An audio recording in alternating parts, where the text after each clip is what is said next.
어떤 분이 제게 이렇게 물었습니다. 목사님께 수영교회는 어떤 의미였습니까? 제가 일초의 망설임도 없이 대답을 했습니다. 그런데 사실 그 질문은 우리가 함께 듣고 또 함께 대답해야 되는 질문처럼 생각되어집니다. 오늘 예배에 참석하신 우리 모든 성도님들께 질문하고 싶어요. 수영교회는 우리 각자에게 어떤 의미일까요? 그리고 어떤 의미가 되어야 될까요? 수영교회는 우리에게 혹은 이 교회를 방문하는 많은 사람들에게 어떤 곳이 되어야 될까요? 오늘 그 질문에 대한 대답을 우리가 함께 읽은 본문 속에서 찾고 그리고 그 대답 속에는 제가 했던 대답도 들어 있습니다. 예수님께서 길을 가시다가 레위라고 하는 사람을 부르셨습니다. 불러서 자신을 따르게 하셨습니다. 제자로 삼으신 거죠. 예수님께서 누군가를 제자로 삼으시는 것은 아주 독특하고 아주 특별한 일이 아닙니다. 그 전에 예수님은 이미 갈릴리의 어부들을 자신의 제자로 삼으셨습니다. 선생들이 자신을 따르라고 제자를 부르는 것은 예수님의 모습 속에서 약간 독특한 면이 있지만 그래도 그것이 아주 놀랄만한 일은 아니죠. 근데 예수님께서 레위라고 하는 사람을 제자로 불렀는데 이게 왜 문제가 되냐면 그 레위라고 하는 사람이 세리였기 때문에 문제가 됩니다. 쉽게 말하면 세리는 우리 시대로 말하면 매국노와 같은 사람이었습니다. 민족의 피를 빨아먹어서 자신의 배를 불리는 사람이었거든요. 정해진 액수보다 더 많은 액수를 징수했고 그 징수를 통해서 자신의 재산을 늘려가는 사람이었습니다. 그래서 유대 사람들은 진짜 아무리 배가 고파도 세리가 주는 빵은 먹지 않았습니다. 차라리 굶어 죽었으면 죽었지 세리가 주는 건 먹을 수 없다라고 생각했었습니다. 거짓말 하지 말라라고 성경에 되어 있고 율법에 가르치고 있지만 세리한테만큼은 세리에게 한 거짓말은 용인되었습니다. 그만큼 세리는 나쁜 사람이라고 인식되었고 그 나쁜 사람에게 나쁜 짓을 하는 것은 괜찮다라고 생각했던 거죠. 그런 세리는 상대하지 않는 게 기본이죠. 상대를 하지 않으니 밥을 같이 먹는 것도 피해낸 것이 상식이었습니다. 그래서 당시 사회에서 세리는 선 바깥에 있는 사람들이었습니다. 전통과 관습의 이름으로 선을 긋고 그 선 안으로 세리는 들어올 수 없다라고 생각했죠. 그래서 많은 사람들에게 세리는 버림받은 사람이었고요. 세리의 입장을 생각해 보면 핍박을 받는 사람이기도 했었습니다. 많은 사람들이 하나님께서 모든 사람들은 다 구원하시겠지만 저 세리만큼은 하나님도 구원하실 수 없다라고 여겨지는 사람. 하나님이 자비가 넘쳐 흐르시지만 그러나 저 세리에게만큼은 절대로 자비를 베풀지 않을 거라고 사람들은 생각했었습니다. 그런데 예수님께서 오셔서 뭘 하셨냐면 그렇게 모든 사람에게 다 버림받았다고 하나님에게 버림받았다라고 생각하는 바로 그 세리를 예수님께서 부르시죠. 부르셔서 자신의 제자로 삼으십니다. 이게 어떤 의미가 있습니까? 예수님이 세리를 제자로 불렀다라고 하는 것은 사람들이 그어놓은 전통과 관습의 이름으로 그어놓은 선을 지우셨다는 뜻이거든요. 우리 강도나 살인 사건이 일어나면 사람들의 접근을 막기 위해서 현장을 보존하기 위해서 줄을 치죠. 그리고 그 앞에 접근 금지라는 말을 씁니다. 당시 사람들은 전통과 관습의 이름으로 세리 앞에 고딱지를 붙였습니다. 이 사람은 접근 금지. 그래서 그 사람에게 선을 그었죠. 그리고 우리 사회 안으로, 우리 공동체 안으로, 우리 교회 안으로 그 사람들이 들어오지 못하도록 만들었습니다. 근데 예수님께서 뭘 하신 거냐면 그 접근 금지라고 하는 팻말을 다 떼시고 그어놓은 선을 다 지워버리신 거라고 볼 수 있습니다.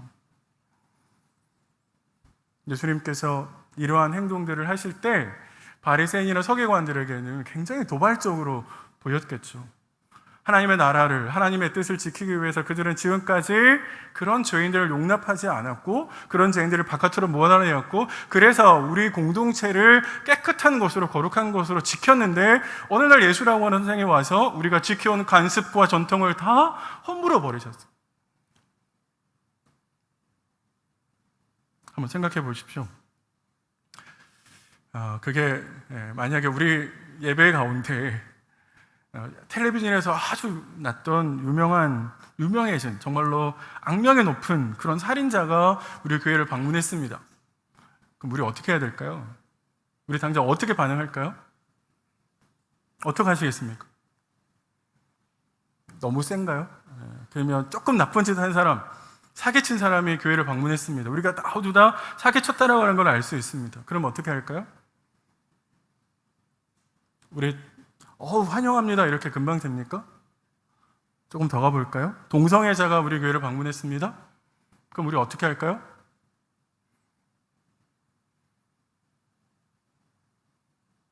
어떻게 해야 될까요? 예수님은 어떻게 하셨을까요?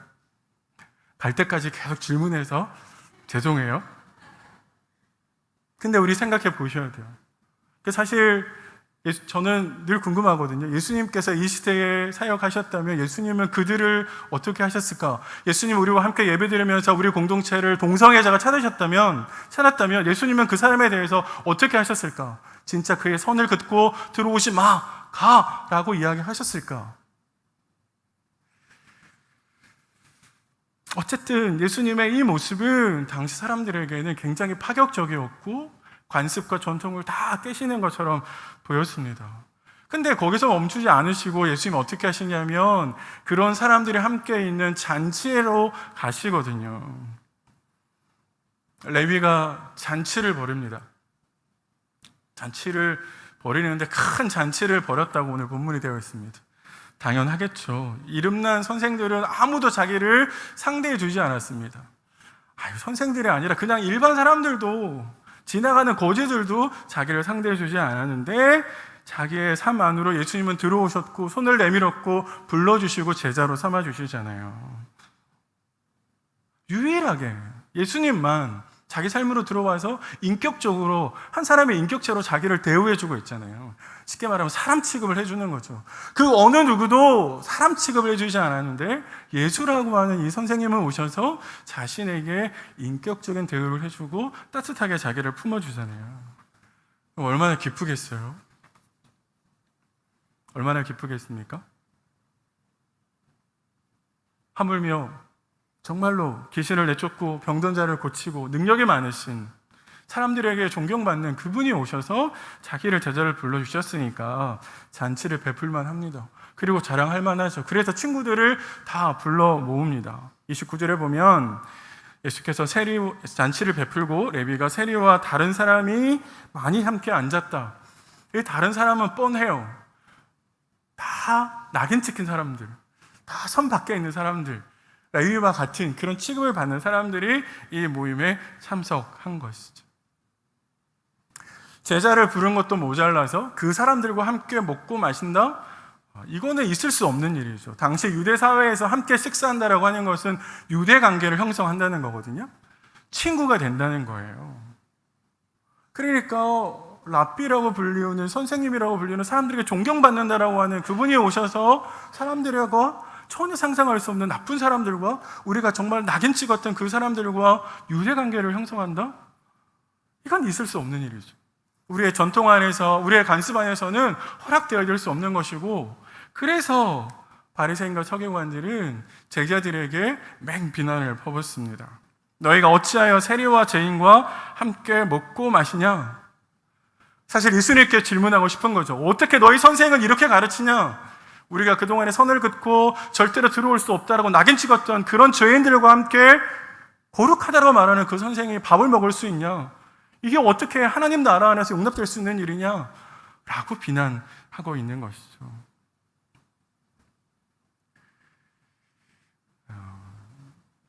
제가 예수님의 제자였다면 좀 화가 났을 것 같아요. 예수님께 물어보고 싶었을 것 같아요. 예수님, 아니 그렇게 레위를 부르고 죄인들과 함께 식사하면 사람들이 욕하고 비난할 거라는 걸 모르셨어요? 뻔히 알만하신데 왜 굳이 저 사람들을 불러서 함께 식사하시고 잔치에 참여하십니까? 왜 그러시는 거예요 도대체? 이렇게 질문하고 싶었을 것 같습니다. 근데 사실 이 질문은 다른 질문하고 또 연결되어 있습니다. 이 질문에 대답하려면 먼저 다른 질문에 대답해야 되는데, 그게 뭐냐면 이 지금 잔치에서, 이 식사 자리에서 누가 누구를 환대하는 걸까요? 얼핏 보면 레위와 그의 친구들이 예수님을 환영하는 것처럼 보이죠. 환대하는 것처럼 보여요. 왜냐하면 레위의 집에서 벌이고 있거든요.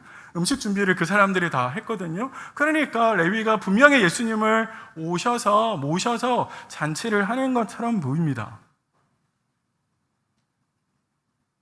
그런데요, 진짜 그럴까요? 누가복음의 흐름을 따라서 읽어가 보면 사실은 예수님께서 이 사람들을 환영하고 환대한다라고 하는 것을 볼 수 있습니다. 왜 그럴까요? 그 누구도 이 사람들을 만나주지 않았거든요. 누구도 이 사람들을 상대해 주지 않았거든요. 누구도 이 사람들을 인격적으로 대우하지 않았습니다. 유독 예수님만 외면받고 따돌림 당하고 성극기를 당한 사람들을 마주하고 포용하시고, 그리고 그들에게 있는 낙인을 지우시거든요. 어떤 방식으로? 잔치에 참여하는 방식으로, 그들과 교제하는 방식으로, 그들과 함께 시간을 보내는 모습으로 예수님은 그들을 환영하고 계신 거죠. 그래서 레위가 예수님을 환영한 게 아니라 예수님께서 그들을 환영하고 계시는 겁니다. 어디로요? 레위가 그의 집으로 예수님을 모셔드리는 것처럼 예수님은 하나님께서 요구하시는 하나님 나라 안으로 이 사람들을 환영하고 계신 거죠. 그래서 그 중요한 방식으로 예수님은 식사하는 것을 이야기하십니다. 이렇게 보면 예수님은 사실 하나님 나라의 호스트라고 볼 수 있습니다. 호스트가 집 주인이시잖아요. 그리고 집 주인으로서 잔치를 베푸는 거잖아요. 예수님은 지금 하나님 나라의 주인으로서, 그 나라의 왕으로서 많은 사람들에게 당신의 집으로, 당신의 나라로 오라고 초청하시고 부르고 계신 거죠. 그리고 환대하고 계신 겁니다. 31절과 32절에 자신을 비난하는 사람들에게 예수님께서 답하시는 모습 속에는 분명히 예수님 자신이 환대하고 있다고 하는 것들을 명확하게 이야기해 줍니다. 우리 31절과 32절 말씀 한 번만 더 다시 볼까요? 읽어보겠습니다. 시작. 예수께서 대답하여 이르시되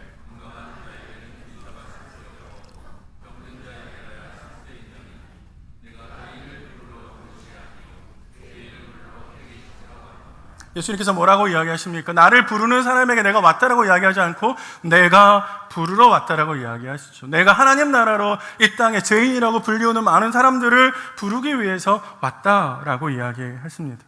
그러니까요, 예수님께서 환대하고 계신 거죠. 왜 예수님께서 이렇게 많은 죄인들을 환대하실까요? 많은 사람들이 비난하는 걸 아심에도 불구하고 종교 지도자들이 거세게 반발하는 걸 모르지 않으셨을 텐데 왜 예수님께서 이렇게 환대하셨겠습니까? 예수님께서 사역을 시작하시기 전에 한 회당에서 자신의 사명을 이렇게 선포하신 적이 있습니다. 누가복음 4장 앞장에 18절, 19절 차례에서 보면은 제가 읽어볼게요. 주의 성령이 내게 임하셨으니 이는 가난한 자에게 복음을 전하게 하시려고 내게 기름을 부으시고 나를 보내사 포로된 자에게 자유를, 눈먼 자에게 다시 보게 함을 전파하며 눌린 자를 자유롭게 하고 주의 은혜의 해를 전파하게 하려 하심이라 하였더라. 사역을 시작하시기 전에 예수님께서 이 말씀을 회당에서 선포하셨습니다. 이 말씀은 예수님께서 왜 이 땅에 오셨는지, 거꾸로 하나님께서 왜 예수님을 이 땅에 보내셨는지 그 이유를 설명해 주는 구절입니다. 이 구절의 가장 핵심은 뭐냐면 맨 끝에 있어요. 내가 왜 왔냐? 하나님이 왜 내게 성령을 주셨냐? 주의 은혜의 해를 전파하기 위해서야, 이렇게 이야기하십니다. 우리 개역 개정 성경은 주의 은혜의 해라고 번역을 했는데 헬라어 성경을 직역하면 주의 환영의 해예요. 환영하는 거예요. 바꾸며 환대하는 겁니다. 이게 뭐예요? 예수님께서 이 땅에 왜 오셨다고요? 하나님 나라로 이 땅에 많은 죄인들을 환영하고 환대하기 위해서 예수님이 이 땅에 오셨다는 것이죠. 그래서 하나님의 이 뜻을 보여주기 위해서 예수님 오셔서 늘 가난하고 억눌린 사람들을 찾아다니셨죠. 높은 곳에서 높은 지위에 있는 사람들을 만나신 것이 아니라 늘 억눌리고 외면당하고 상급기를 당하고 따돌림 당하는 낙인 찍힌 사람들을 예수님은 찾았고 그들과 교제하시고 그들과 식사하셨습니다. 그런 방식으로 예수님은 이 땅에서 하나님의 환대를 재현하신 거죠. 예수님의 이런 환대의 모습은 당시 지도자들의 모습하고 너무 많이 다릅니다. 당시에 영적 지도자라고 불렸던 바리새인과 서기관들은 포용이 아니라 배제하는 방식으로 하나님 나라를 만들려고 했었습니다. 그래서 그 사회에서 문제가 되는 사람들을 잘라냈죠. 배제시켰습니다. 자신들의 영역 안에서 내쫓는 방식을 썼습니다. 그러면서 하나님의 뜻을 이루려고 했습니다. 그래서 선을 그어서 문제가 되는 사람들을 더 이상 들어오지 못하도록, 이건 사실 상대적으로 쉬운 방식이죠. 그런데 하나님께서 사용하시는 방법은 정반대의 모습입니다. 누군가를 배제하는 것이 아니라 누군가를 포용하는 방식으로 예수님은 하나님의 뜻을 이루려고 하셨죠. 그래서 하나님 나라는 문제가 되는 사람들을 잘라내고 내쫓는 방식이 아니라 문제가 되는 사람들을 불러서 그 사람들을 품고 품어서 바꾸는 방식. 그게 예수님이 하나님께 쓰시는 방법이라고 하는 것을 보여주신 것이죠. 그래서 하나님 나라는 죄인이 없는 곳이 아니라 죄인이 들어와서 의인으로 바꾸는 곳, 문제가 없는 사람들만 들어오는 것이 아니라 문제가 있는 사람들이 들어와서 바뀌어가는 곳, 바꾸어야 하는 곳, 그런 곳으로 하나님 나라를 이야기하셨습니다. 레위를 불렀다고 하는 사실이 이걸 명확하게 보여주죠. 레위는 가장 악한 죄인의 대명사였거든요. 그러니까 그 레위를 제자로 삼으셨고 그런 사람들과 함께 교제하셨다고 하는 것은 성별 문제가 되지 않습니다. 그 사람이 얼마나 배웠냐? 문제가 되지 않습니다. 그 사람이 어떤 출신이냐? 문제되지 않습니다. 과거에 뭘 했냐? 문제가 되지 않습니다. 예수님 우리에게 요구하시는 거죠. 내가 이런 사람들도 하나님 나라에 들어올 수 있다라고 말씀하고 계시기에, 아니 이런 죄인들도 이런 세리들도 하나님 나라의 백성이 될 수 있다라고 선언하신 것이기에 우리에게 내가 문제 삼지 않는 사람들을 문제 삼지 말라고 요구하시는 거죠. 예수님이 그런 사람들을 품으셨다면, 죄인의 대명사를 예수님이 품으셨다면 우리가 품지 말아야 될 사람은 없는 거죠. 그래서 우리가 선을 긋고 우리가 등을 돌리고 우리가 냉랭하게 대할 수 있는 사람은 아무도 없는 거죠. 예수님이 포용의 방식으로 하나님 나라를 만들어 가신 거니까 우리도 포용의 방식으로 하나님의 교회를 만들고 하나님의 나라를 보여주어야 합니다. 잘 안 되죠. 잘 안 됩니다. 제가 사역하면서 저를 너무 괴롭혔던 집사님 계시거든요. 본인을 괴롭혔다고 생각하지 않으실 거예요. 저는 굉장히 인격적으로 모욕이다라고 느꼈던 데가 꽤 많습니다. 근데 그분이 페이스북에 자주 글을 올려요. 어때요? 내가 너무 싫어하는 사람이 페이스북에 글을 올려요. 그럼 어떻게 하세요? 페이스북 기능 중에 이런 게 있어요. 30일 동안 이 사람 소식 안 보기, 이런 게 있습니다. 제가 그렇게 합니다. 30일 동안 소식 취소하기. 제가 참 속이 좁죠? 우리 마음에 들지 않는 사람을 이런 방식으로 대하죠. 배제의 방식에 우리는 익숙해져 있습니다. 선을 긋잖아요. 관계에 선을 긋죠. 등을 돌립니다. 말을 잘 안 하죠. 그래서 관계를 정리하는 방식을 사용합니다. 그야말로 이 사람이 내 삶의 영역에 들어오지 못하도록 이야기하는, 배제시키는 거죠. 근데 포용의 방식은 그런 방식이 아니라 우리의 기준을 넓히라고 하는 거거든요. 우리의 마음을 넓히라고 하는 거거든요. 누군가 문제가 되는 사람을 내가 품지 못하는 이유는 뭐예요? 내 마음이 좁아서 그런 거거든요. 내 마음이 그 사람의 말을, 그 사람의 생각을, 그 사람의 행동을 품을 수 있는 마음의 넓이가 없기 때문에 그런 거예요. 내 마음의 속이 좁은 거죠. 흔히 쓰는 말로 내 속이 밴댕이, 그래서 그런 거죠. 예수님은 그래서 우리 마음을 넓히라고 이야기하십니다. 우리의 생각을 넓히고 우리의 기준을 넓히라고 이야기하죠. 근데 이게 참 쉽지 않아서 우리는 늘 아는데 딱 부딪히면 그렇게 안 되죠. 관계를 정리하려고 합니다. 마음에 안 드는 사람 품는 게 너무 힘들잖아요. 옆에 한번 보실까요? 힘드시죠? 부부싸움 하시면 안 되는데 사실 쉽지 않죠. 속이 뒤집어질 때가 꽤 많습니다. 저는 목회하면서 우리 수종교회는 없었는데 다른 데서는 있었거든요. 너무 힘들게 하는 분들이 있었습니다. 너무 괴롭힘을 당했던 때가 있습니다. 제 속이 좁아서 그러겠죠? 네, 그랬을 때 제가 한 번씩 꺼내서 보는 시가 하나 있습니다. 이재무 씨가 쓴 항아리 속 된장처럼이라는 시가 있습니다.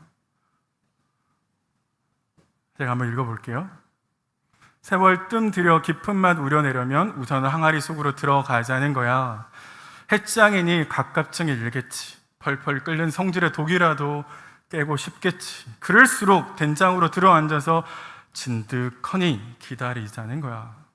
원치 않는 불순물도 뛰어들겠지. 그곳까지 내 살로 품어보자는 거야. 썩고 썩다가 간과 허파라 놓고 내장까지 다 녹아내고 그럴 즈음에 햇볕 좋은 날 말짱하게 말린 몸으로 식탁에 오르자는 것이야. 제가 속이 가끔씩 뒤집어질 때 이 시를 한 번씩 꺼내서 읽어봅니다. 갑갑하죠. 예수님 말씀하신 것처럼 품는 건 너무 어렵잖아요. 저희 딸이 가끔씩 저에게 이렇게, 아빠 저는 예수님 왜 이런 말씀하시 이해가 할 수가 없어. 어떻게 모욕하는 사람을 품어. 어떻게 오른밤을 때리는데 왼밤을 돌려대. 말이 안 되지. 저희 딸이 그렇게 이야기합니다. 사실 저도 그러거든요. 쉽지 않죠. 하루아침에 되지 않겠죠. 그래서 우리에게 연습이 필요하고 시간이 필요합니다. 독을 깨고 싶은 그 마음을 참아내고 내 마음에 후벼 파는 말들을 꿀꺽 삼키고 그래서 간과 내장에 녹아낼 즈음에 그때 진짜 예수님 바라시는 제자가 되고 진짜 성도가 되는 거고 성도의 실력을 보여주는 것이죠. 성도의 실력은 내 마음에 들지 않는 나에게 깊은 상처를 내는 그런 사람을 품어내는 능력이죠. 얼마큼 품어낼 수 있느냐가 그 사람의 실력을 이야기해 주는 것이죠.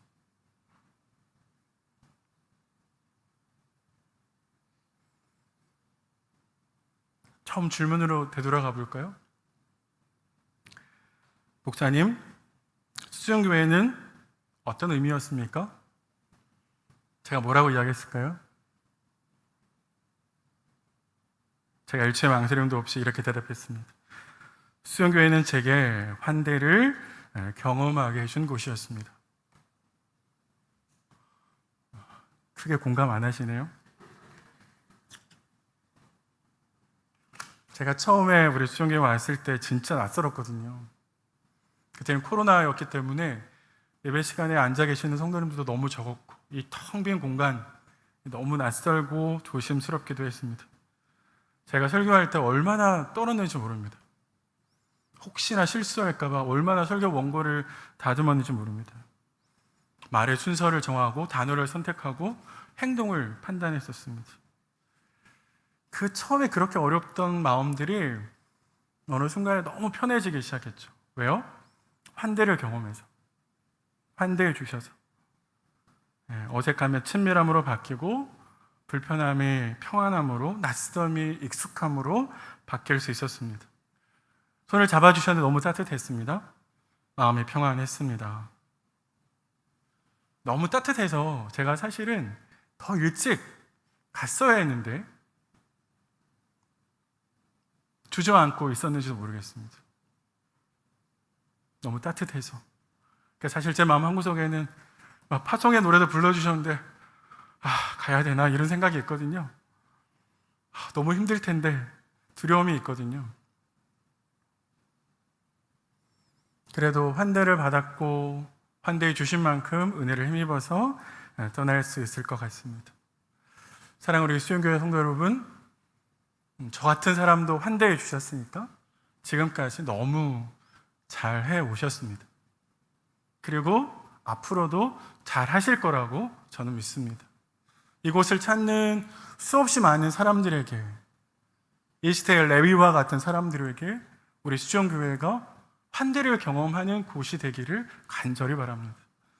이곳에서 이곳을 찾는 많은 사람들이 하나님을 경험하고 하나님의 따스한 손길을 만날 수 있었으면 좋겠습니다. 우리 각자가 그 손이 되기를 주님의 이름으로 축복드립니다. 기도하겠습니다. 하나님 아버지, 주님께서 레위를 품으신 것처럼 오늘 우리가 이 시대의 많은 레위들을 품어갈 수 있도록 하나님 도와주십시오. 주님, 우리를 사랑하셨듯이 우리가 서로를 사랑하고 서로를 환대하며, 그래서 이곳에 하나님의 나라가 만들어지게 도와주시옵소서. 우리가 그런 사람이 되게 하나님 도와주시옵소서. 거룩하신 예수님의 이름으로 기도드리옵나이다. 아멘.